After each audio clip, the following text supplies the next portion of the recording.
కొత్తొక వింత పాతొక రోత. మొన్న ఆ మధ్యన అంతకుముందు ఒకసారి హనీమూన్‌కి తీసుకెళ్ళి భర్తను చంపేసిన ఉదంతం ఒకటైతే, కాబోయే భర్తని ఏది పురావస్తు దీని దగ్గరికి తీసుకుపోయి కోట పైనుంచి తోసిపుచ్చేసినట్టు తోసి చంపేసినటువంటి ఘటన.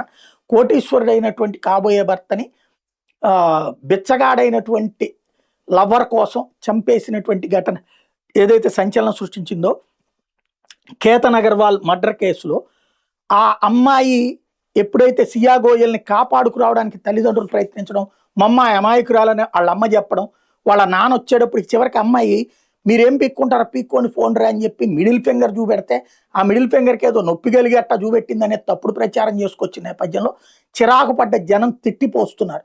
దాంతో ఇప్పుడు ఆయన ఒక స్టేట్మెంట్ ఇచ్చాడు. సియా గోయల్ తండ్రి ప్రవీణ్, నా కూతురు దోషిగా తేలితే ఉరిదీసేయండి, కానీ నన్ను మాత్రం లేదా మా కుటుంబాన్ని మాత్రం శిక్షించద్దు.